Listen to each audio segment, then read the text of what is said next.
एक खास तरह की इंटेलिजेंस है, बुद्धि है, जिसके बारे में कोई बात नहीं करता। आपको ये क्लासरूम्स में नहीं मिलेगी, कोई इसे सिखाता नहीं, लेकिन जब लोग इसे महसूस करते हैं तो डर जाते हैं। ये चमकती नहीं, इसे तालियों की जरूरत नहीं, ये शैडोज में काम करती है, शांत, अदृश्य, सर्जिकल। आप इस तरह के लोगों को जानते हैं, आपने इन्हें देखा है। वो आदमी जो कभी अपनी आवाज नहीं उठाता लेकिन पूरे कमरे को कंट्रोल कर लेता है। वो औरत जो मुस्कुराते हुए ऐसे तार खींचती है जो किसी और को दिखते ही नहीं। ये लोग बहुत कम बोलते हैं, लेकिन जब बोलते हैं तो लोग सुनते हैं। इसलिए नहीं कि ये लाउड हैं, बल्कि इसलिए कि इनके वर्ड्स वेपन्स होते हैं, इनके शब्द हथियार होते हैं। यही है डार्क इंटेलिजेंस। और एक बार जब आप इसे समझ जाएंगे तो आप दुनिया को वैसे कभी नहीं देखेंगे, क्योंकि इस तरह का माइंड रिएक्ट नहीं करता। ये ऑब्जर्व करता है, ये भीख नहीं मांगता, ये पोजीशन बनाता है, ये फाइट नहीं करता, ये चीजों को चुपचाप खत्म कर देता है। मैकियावेली ने इंटेलेक्ट की प्रशंसा ब्रिलियंस के लिए नहीं की थी, उसने इसके डेंजर के लिए, इसकी पावर के लिए प्रशंसा की थी कि कोई कैसे बिना दिखे राज कर सके, डोमिनेट कर सके। अगर आपको लगता है कि आप हमेशा से जानते हैं कि आप डिफरेंट हैं, सॉफ्ट नहीं बल्कि शार्प हैं, कोमल नहीं हैं बल्कि तेज हैं, तो ये वीडियो आपके लिए है, क्योंकि एक बार जब आप इसे अनलॉक कर दें तो आप कभी ऑर्डिनरी नहीं रहेंगे। वो आपको ये नहीं बताएंगे, ना स्कूल में, ना बुक्स में, ना पोलाइट सोसाइटी में। क्योंकि अगर लोगों को पता चल जाए कि डार्क इंटेलिजेंस एक्चुअली कैसे काम करती है तो वो आपसे डरने लगेंगे, इससे पहले कि आप एक उंगली भी हिलाएं। आप सीखने से शुरुआत नहीं करते, आप नोटिस करने से शुरुआत करते हैं। पहले आप बस शांत रहते हैं, आप बोलने से ज्यादा देखते हैं। आप लोगों को इतनी देर तक सुनते हैं कि उनकी कहानियों में दरारें सुनाई देने लगती हैं। आप उन चुटकुलों पर मुस्कुराते हैं जो मजेदार नहीं हैं, इसलिए नहीं कि आप खुश हैं, बल्कि इसलिए कि आप देख रहे हैं कि कौन अप्रूवल के लिए बेताब है। आपके आसपास की दुनिया एक तरह के पागलपन पर चलती है। लोग उन चीजों के लिए लड़ते हैं जो मायने नहीं रखती। वो झूठ का बचाव करते हैं सिर्फ अपने अहंकार को बचाने के लिए। वो जोर से बात करते हैं जब वो डरे होते हैं, और वो मजबूत होने का नाटक करते हैं जबकि अंदर से टूट रहे होते हैं। आप ये सब देख रहे हैं और धीरे धीरे आपको अराजकता के पीछे का नियम दिखने लगता है। इसकी शुरुआत एक सरल और सीधे सधे सच से होती है। लोग अनुमान लगाए जा सकने वाले होते हैं जब वो सोचते हैं कि वो सुरक्षित हैं, और यहीं पर आप चुपचाप घुस जाते हैं। आप सही सवाल पूछना सीखते हैं, उत्तर पाने के लिए नहीं बल्कि लोगों को प्रकट करवाने के लिए कि वो क्या छुपा रहे हैं। आप उन्हें साइलेंस देते हैं और उनकी बेचैनी को उन्हें बेनकाब करने देते हैं। आप उनकी भावनाओं को उनकी सारी कहानी लिखने देते हैं, और जब वो सोचते हैं कि आप हानि रहित हैं, आप चुपचाप पूरी तरह से जानकारी इकट्ठा कर रहे होते हैं। डार्क इंटेलिजेंस को शोर की जरूरत नहीं, ये स्थिरता में काम करती है। ये उन जगहों में फलती है जहां दूसरे लोग खुद को बचाने के लिए बहुत आरामदायक महसूस करते हैं, और धीरे धीरे आपका दिमाग बदलने लगता है। आप अब लोगों को उसके लिए नहीं देखते जो वो दिखावा करते हैं। आप उपयोगिता देखते हैं, कमजोरी देखते हैं, फायदा देखते हैं, खतरा देखते हैं। आप झूठे को उसके बोलने से पहले देखते हैं, असुरक्षित को उसके दिखावे से पहले, विश्वासघाती को उसके धोखा देने से पहले।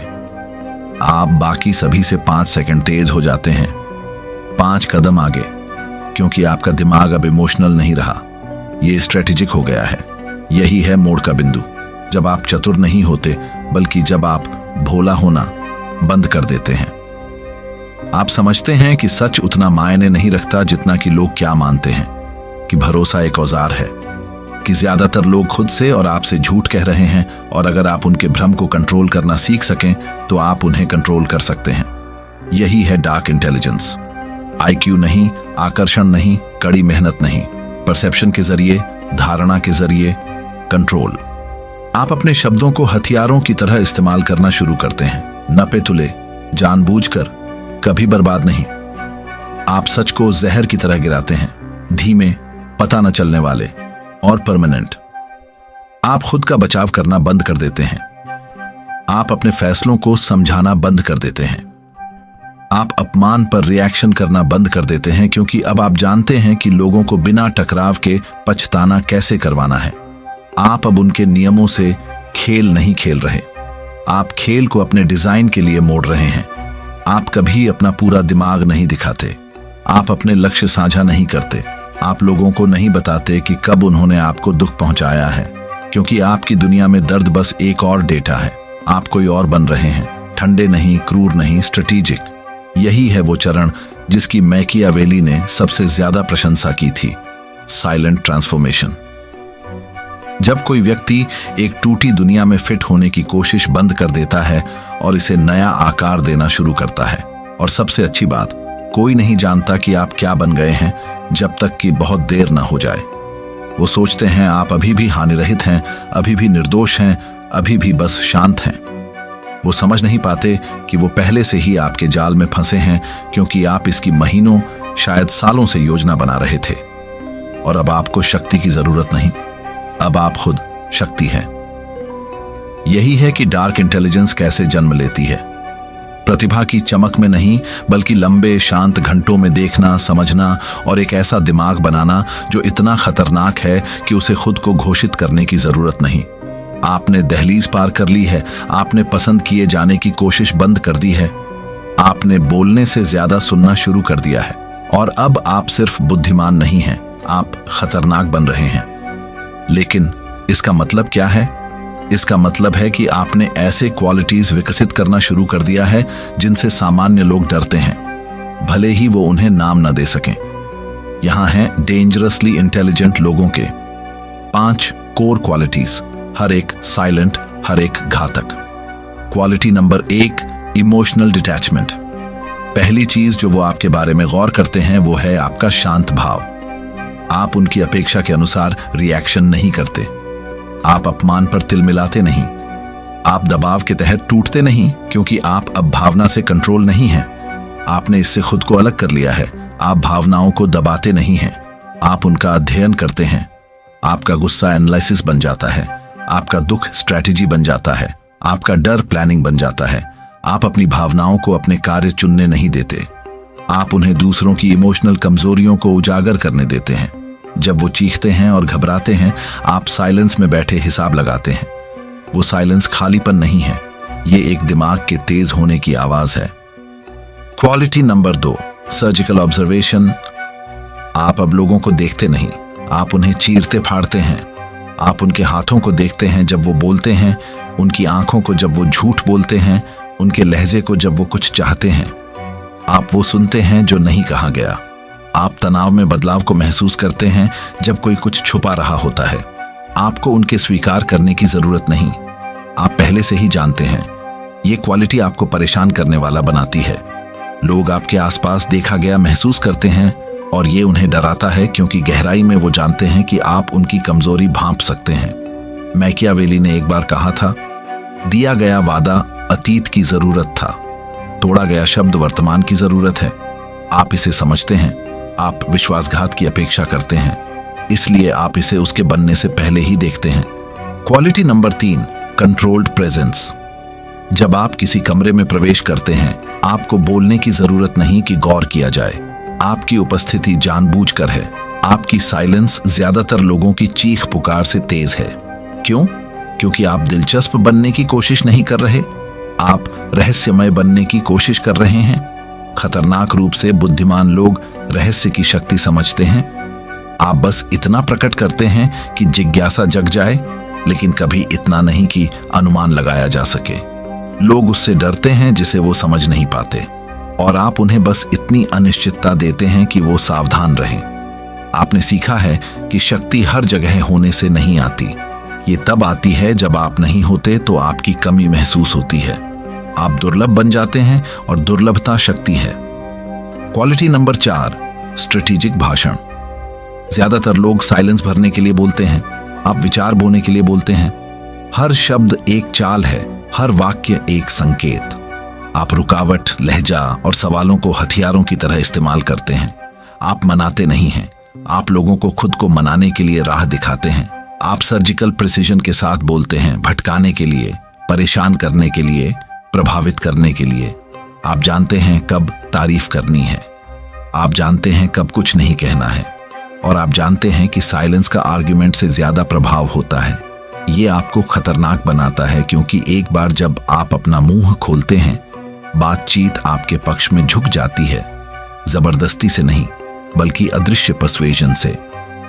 क्वालिटी नंबर 5, अटूट आत्मनिर्भरता। अंतिम क्वालिटी वो है जो ज्यादातर लोगों को तोड़ती है, लेकिन खतरनाक रूप से बुद्धिमान को बनाती है।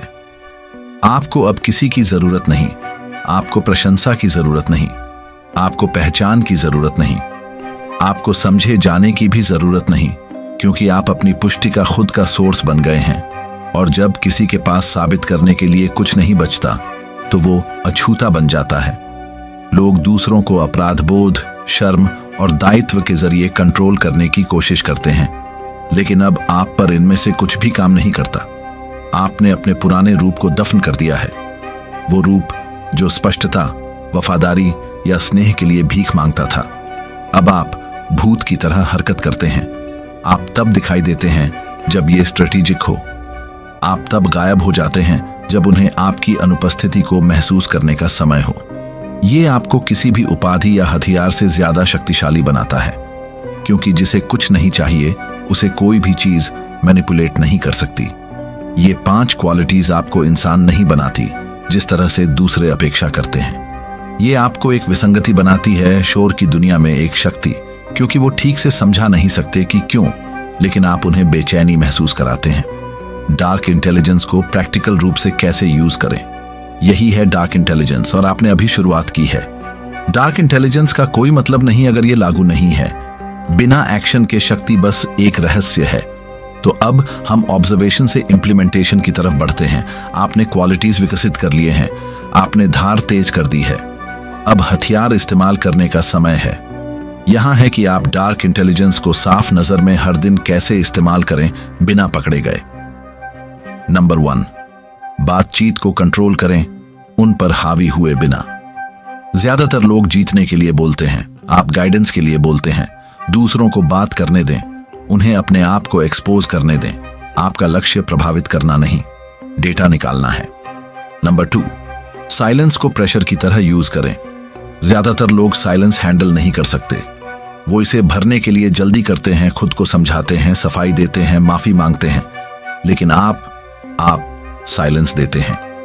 नंबर 3, अपने इंटेंशंस जीतने के बाद रिवील करें। कभी अपनी प्लान्स की अनाउंसमेंट ना करें, कभी अपने मोटिव्स की एक्सप्लेनेशन ना करें। लोगों को आपको गलत समझने दें, उन्हें आपको अंडर एस्टिमेट करने दें। नंबर 4, शक्ति को कभी इमोशनल रूप से यूज ना करें। यहीं ज्यादातर लोग फेल हो जाते हैं। वो इमोशनल हो जाते हैं, वो बेहतर महसूस करने के लिए सजा देते हैं। आप ठंडे इंटेंशन के साथ काम करते हैं। नंबर 5, अपनी गहराई को छुपाएं। कभी अपना पूरा दिमाग न दिखाएं। लोग इंटेलिजेंस का रिस्पेक्ट करते हैं, लेकिन जिसे वो समझ नहीं पाते उससे डरते हैं, तो उन्हें 60% दें। फाइनल ट्रांसफॉर्मेशन, आसान शब्दों में कहूं तो आखिरी रूपांतरण। आपको राज करने के लिए सिंहासन की जरूरत नहीं, आपको जीतने के लिए टाइटल की जरूरत नहीं। डार्क इंटेलिजेंस साइलेंट डोमिनेंस है, लोगों को हिलाने की शक्ति, परिणामों को प्रभावित करने की और अपने एनवायरनमेंट को कंट्रोल करने की बिना सोर्स के रूप में दिखे। यही था मैकियावेली का मतलब, जब उसने शेर पर लोमड़ी की प्रशंसा की। कोई भी गरज सकता है, लेकिन लोमड़ी जानती है कि कहां कदम रखना है और किसे काटना है जब कोई देख नहीं रहा। अब तक आपका दिमाग सिर्फ तेज नहीं है, ये हथियार बन गया है, और वो तब तक नहीं जानेंगे जब तक कि बहुत देर न हो जाए। आप किसी और इंसान बन गए हैं, और यही है डार्क इंटेलिजेंस की असली शक्ति। ये आपको बदल देती है। आप अब वो व्यक्ति नहीं हैं जो आप थे। आप कुछ और हैं, कुछ ज्यादा खतरनाक, कुछ ज्यादा शक्तिशाली, और कुछ जिसे दुनिया समझने की कोशिश कर रही है, लेकिन कभी पूरी तरह नहीं समझ पाएगी, क्योंकि आपने वो रास्ता चुना है जो कम लोग चुनते हैं। आपने साइलेंस की शक्ति को अपनाया है, आपने ऑब्जर्वेशन की कला सीखी है, आपने भावनाओं पर कंट्रोल पाया है, और सबसे महत्वपूर्ण बात, आपने अपने आप पर भरोसा करना सीखा है। यही है डार्क इंटेलिजेंस, यही है वो शक्ति जिससे दुनिया डरती है, क्योंकि ये दिखती नहीं, ये शोर नहीं मचाती, ये बस काम करती है, चुपचाप, प्रभावी तरीके से और परमानेंटली। और अब आप जानते हैं कि इसे कैसे इस्तेमाल करना है। अब आप जानते हैं कि इसकी शक्ति क्या है। अब आप जानते हैं कि आप क्या बन सकते हैं। तो सवाल ये है, आप इसका क्या करेंगे?